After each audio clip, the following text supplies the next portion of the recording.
and welcome to The Interview. Today we will be covering the leadership style of Elon Musk. Elon Musk is an entrepreneur and an investor. He's the CEO of SpaceX, Tesla, Neuralink, and co-founder of PayPal. In December 2016, he was ranked 21st on the Forbes list of the world's most powerful people. As of October 2018, he has a net worth of $22.3 billion and is listed by Forbes as the 54th richest person in the world. Leadership may be defined as the influence that particular individuals exert upon the goal achievement of others in an organizational context. It is apparent that leaders must possess many qualities in order to be successful and maintain the support of their subordinates. One of these qualities is charisma. Charismatic leaders possess the personal qualities that give them potential to have extraordinary influence over others. They tend to command strong loyalty and devotion, and in turn inspire enthusiastic dedication and commitment to leaders of his or her mission. Dedication is inspired from an emotional commitment, and followers come to trust and identify with their leader. As a leader, Elon Musk from Tesla's Motors demonstrates incredible vision, dedication and perseverance as he actualizes his visions.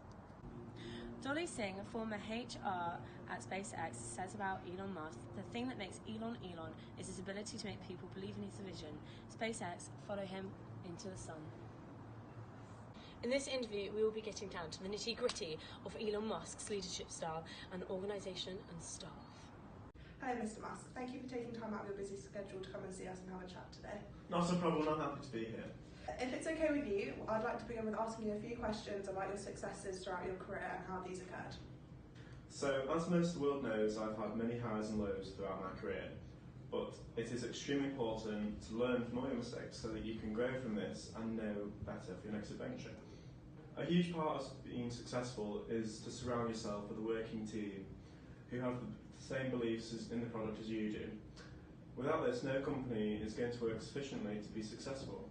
I'm also a great believer in myself working at the front line of everything that's going on. It's easy for the boss to sit back and not be as involved as they could be, but I really want to oversee everything so that I can understand if there's any issue going on. Great. I can see from a number of your businesses that they go from strength to strength when you invest your time and your money into them. Why do you think this is? I'm a great believer in working in what you enjoy. When I joined Tesla, I envisioned it to be an electric car that was affordable for your average customer. This, at the time, was not the case with most car companies. There was a gap in the market for this to become successful. And when I joined in 2004, I invested £70 million of money. And now we're one of the biggest car sellers, beating other big companies like Ford. Were you surprised by how long it took for the first Tesla motor to be released? As you can imagine, there's a lot of technology that goes into creating a car that doesn't run on fuel. When the original release date of 2007 wasn't realistic, I felt I was very transparent to the public about why this was and it needed to be put into action. A number of different aspects in the business is to release the car as soon as possible. The team and myself, we worked all hours to ensure that the first car was the best it could be. I had to make a number of internal changes within the company, and there were a large amount of costs that had to be cut, and I had to rearrange my team so that we had a stronger working company. Although there were other investors in Tesla, did you feel that you had to kick in as a leader to ensure this was a success? Yes, I really did. I did take over the CEO role within the company when the realisation came that we weren't going to hit our initial release date goal. It was important as a new car company to prove to the customers that they could believe in us to create a good outcome. Currently there's more than 46,000 employees that work for Tesla, and these people need to have a strong leader that influences them to work to the best of their ability. I like to think that I lead by example, and if my staff see that I'm working hard and that I'm overseeing all the ongoings of the company, that they'll follow suit. I'm a strong believer with a positive attitude, and this reflects onto my staff. When the release date wasn't looking likely, it was important for me to delegate and to ensure that the right people were in the correct role. Okay.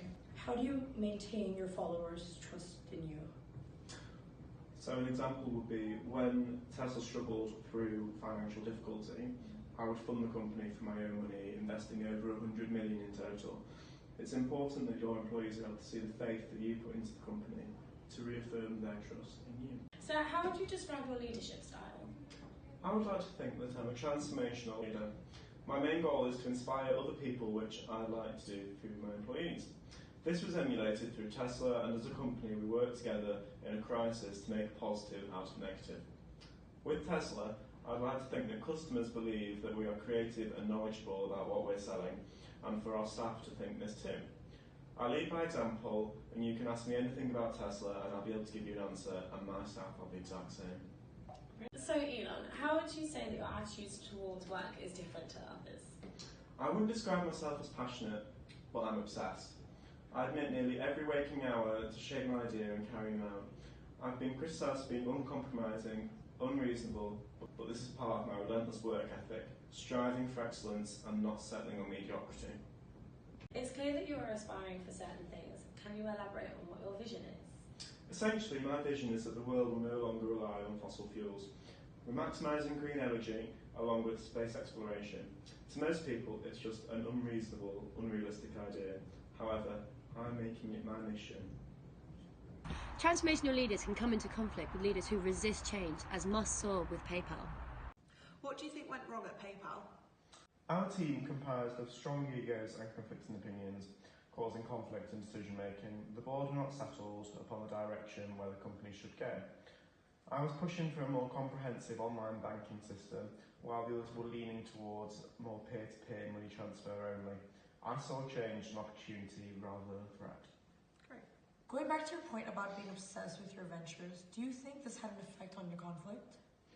My mentality is that of the samurai. I've said to a venture capitalist, I would rather commit seppuku than fail. The board deemed me as rash and unfit to be a leader. A similar situation happened with your first company, Zip2. Would you like to elaborate on that?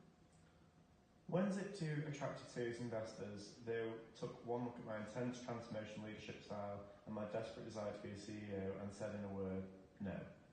Instead, they made me the company's chief technology officer with no ultimate control over the company's vision. This infuriated me, and I had a bold and innovative ideas that the board were just not getting on board with. Eventually, they stripped me of my own role as chairman, further isolating my actual power. Tarish 2013 states that transformational leaders use energy to showcase to achieve their goals, which is good as it shows their enthusiasm. However, there are risks in using this approach. If the leader accepts an approach that is risky, then there can be negative consequences on the quality of the leader's decision making, which can lead to a negative outcome for the team and the organisation. You've been described as a pseudo-transformational leader. Characteristics of the style include being manipulative, dominant, and having little care for others. Do you agree to have elements of the style? I must admit, I do expect a lot from my team. I dedicate my entire life into projects, working 80 to 100-hour weeks. As a transformational leader, I expect my employees to follow suit. For example, to quicken the pace of the Tesla Model S design, I had 2 sets of employees working 24 hours a day. I once set one of SpaceX's greatest employees, Steve Davis, a task that seemed impossible. The assignment was to take part of a quoted $120,000 and build it on a £5,000 budget. Davis ended up spending 9 months of this and poured his entire life into it. He was able to achieve this impossible target, sending an email to me detailing his greatest accomplishment, which I simply replied as, okay. That's brutal. What can I say? I'm passionate about the product, and sometimes my passion does blind me into the well-being of my employees. I've been well known to yell at my employees. In 2010, SpaceX had just successfully launched their Dragon capsule. Right before the party, I called my top executives to yell at them because one of the parts of the future rocket was behind schedule. I'm always looking into the future, and I'm constantly pushing my employees to achieve greatness. There are at least 2 major influences that affect how individuals perform in their environment. These influences include the type of leadership that exists and the personal motivation. It is apparent in this situation that Musk disregards the intrinsic needs that any individual requires to feel satisfied. These needs have to be met in order to feel motivated in any organisation. This can be seen in Maslow's hierarchy of needs. The theory includes biological needs, safety needs, relationship needs, esteem needs, and self-actualization. One of the core bases of Maslow's hierarchy of needs is esteem. This is the need for independence, confidence, appreciation, and recognition by others. Carl Dweck theorizes that all goals of a person might pursue fall into 2 distinct categories: performance goal and learning goals. A performance goal is one in which an individual is concerned with acquiring favourable judgment from his peers, supervisors, or authority figures. A learning goal is one in which an individual uses feedback to increase his or her competencies. In order to enhance organisational performance, it is important that the organisation recognises the individual's needs and provides opportunities for satisfaction. As a recommendation, Musk needs to be aware of this. He himself has said that without the team believing in his vision, no organisation can work efficiently and be successful. Therefore, there needs to be a high recognition in the achievements of his employees. Thank you for taking the time out of your busy schedule to see us, Elon. It was a pleasure to meet you. Thank you. That concludes our interview with Elon Musk. Back to the studio.